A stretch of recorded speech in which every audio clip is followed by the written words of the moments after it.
After selecting Gradey Dick with the 13th overall pick in the NBA draft, the Raptors were not done and signed undrafted free agent Markuis Nnwell to a two-way deal. Nnwell was one of the best players in the nation last year, but standing at only 5'8", can he really make an impact at the next level? Let's get into it.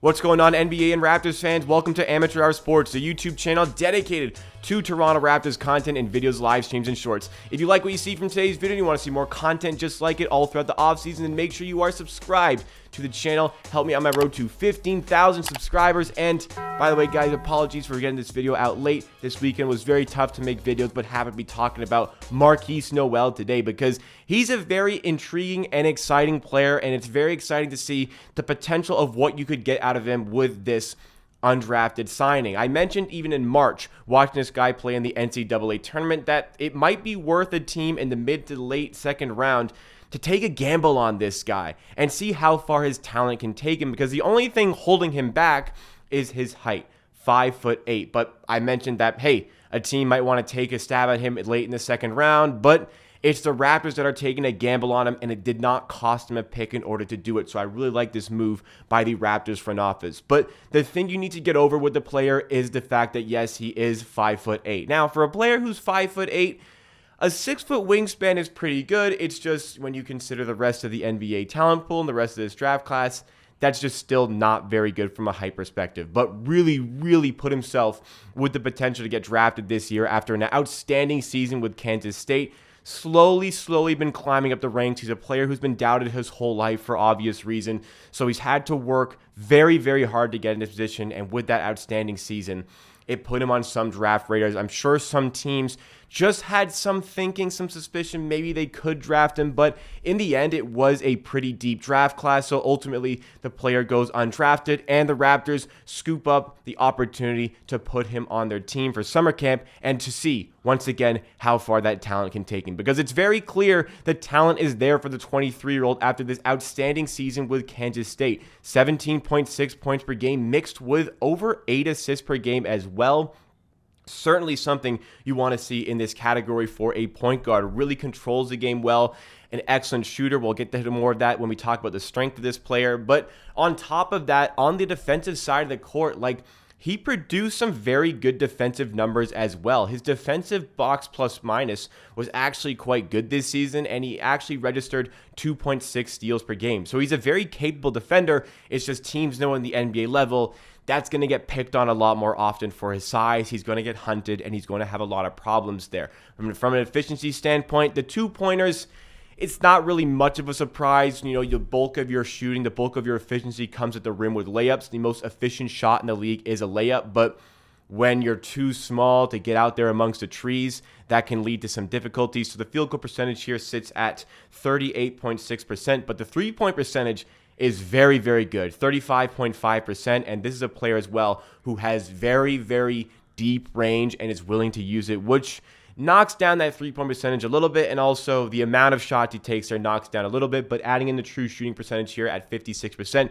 you see he's not that inefficient of a player, but you understand there's going to be problems on the inside when it comes to scoring and consistency in those areas. But what makes this guy such a good player? How can a player who is 5'8" show off so much unbelievable levels of talent at the NCAA level? Well, first of all, the thing that he needs the most is shooting. And it's not just the shooting that he needs shooting along with a very deep range. And this is exactly what he displayed. When he plays with that deep range, when he starts his drives really, 3 to 4 feet behind the three-point line, defenders have to play up on him really high because they leave him open, he's going to hit his shots. He's going to take that shot. He's going to knock down a bunch of them. So having defenders play up on him so far away from the three-point line just gives him more space to use that explosiveness and to use that explosiveness to be a very good decision maker. He's a very fast, very explosive player, good first step. And once he gets into positions to get past the defender, sometimes in the pick and roll where he gets very high pick and roll screens, he's very effective off the pick and roll. He's a great decision maker. We talked about the shooting, but also the passing is there. He's a wonderful passer, good pocket passer to his bigs, good player at kicking out and finding his teammates, but his teammates are so consistently open off of his drives. But how can they be so open? Because really, you shouldn't have to contest him very much on the inside. And though the efficiency would say that he's not a great finisher there, but he has a lot of tools in his bag to apply effective rim pressure. Have to demand defenders go and meet him there, because there are different ways he can get his finish at the rim. Whether it's going high at the glass, low off the glass, he has so many different finishes in his bag that people have to care about him with the ball in his hands. And as a result, the player having such a great ability to pass the ball, play make, he racks up those assists. And if you leave him open, he's going to find ways to score as well, which we saw with those statistics a little bit earlier on. And I mean, the defensive side of things, as much as the height is a problem, he's a feisty defender. We saw with those steals, he blocks passing lanes very well. His mentality is there. Like, he works so incredibly hard that on the defensive end, he can just cause problems still. Again, at the NBA level, he's going to be hunted more often, and that's going to be a weakness we'll talk about in just a second here. But he works hard. He works extraordinarily hard. Like I said, this is a player who has been likely doubted his entire life, just trying to get an opportunity, trying to get a chance somewhere, and he has it here. On top of all these things, he just reads the game so well. He controls the game so well. He does it in the point guard position to such great degree of effectiveness that with Kansas State in March Madness, with all due respect to his teammates, it was like he was winning games for them on his own. He was willing that team to win. So full credit to him for what they're able to achieve this season. But there are weaknesses that we do need to discuss.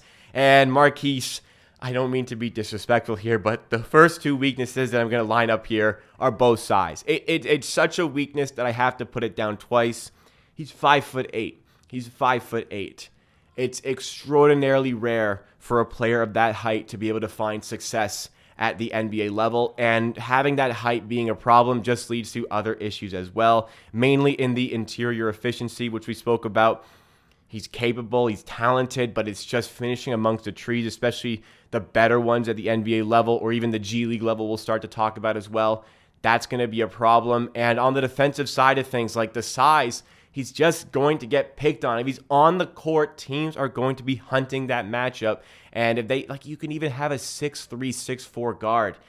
And that's a massive, massive height difference still. A 6'3" point guard is very common. He's got 7 inches there. So unfortunately, that is going to be slightly problematic in that position. That's something that you really have to worry about any time that you do want to put him on the floor. Also, I noticed in the tournament as well, it got to the point where you're going to live and die with your best player taking the shots. But throughout this season as well, there were some tendencies to shoot some threes that were maybe a little bit too deep, a little bit too contested, so the shot selection did suffer at times for Markuis Nnwell, but overall, we do like the deep range. Just needs to fine-tune it a little bit, which I think he will once he's playing with some more talented players in the G League or at the NBA level. And the final thing here, he's 23 and a half years old. There's not a ton of upside with the player. The draft age is a slight concern here, but with him, you kind of know exactly what you're going to get.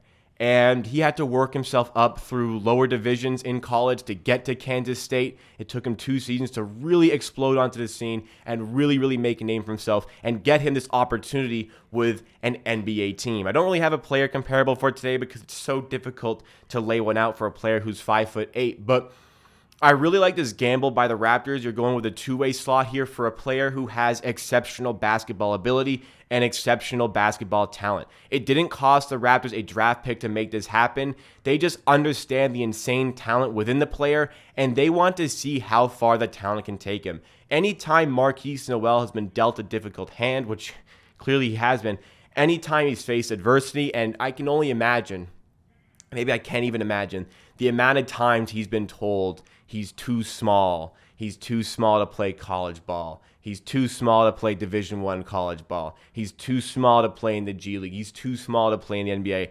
I can't even imagine how many times he's heard these things, but still he fights through. He shows that he can get through that adversity and get to this level. So the Raptors are going to see.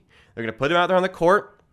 We're going to see him likely in Summer League, very likely in Summer League. We're going to see him very likely in preseason as well. And we're very likely going to see him in the G League with the Raptors 905. And they're going to put him out there. They're going to give him the tools. They're going to give him his opportunity. And they're just going to see the Raptors management. How far can this talent take him at 5'8"? Because there's no doubt he's one of the most talented players in this draft class. But is that enough for him to find success at the next level and be a consistent contributor in the professional level? Whether it's a future in the NBA or a future overseas, wherever it may be, Markuis Nnwell is talented enough to be an effective player at the professional level. Time will tell if that can be in the G League. Time will tell if it can be in the NBA. But I have belief that if this guy continues to work, he can at least carve himself out a role player spot in the NBA. But it may take some time to see. I'm excited to see just what Markuis Nnwell can bring to the Raptors organization. Raptors, hey, we're all about the underdog mentality. We're all about fighting through the adversity. Markuis Nnwell embodies exactly those core values. So what do you think of Markuis Nnwell's potential to thrive at the professional level here? Let me know your thoughts and opinions in the comments down below, because that is it for me for today. Thanks so much for watching this video. Drop a like if you did enjoy. I'm going through a lot right now. Could really use some support on this one. And please make sure as well you are subscribed to the channel for more YouTube content like this in the very near future. I'll see you again next time for another video.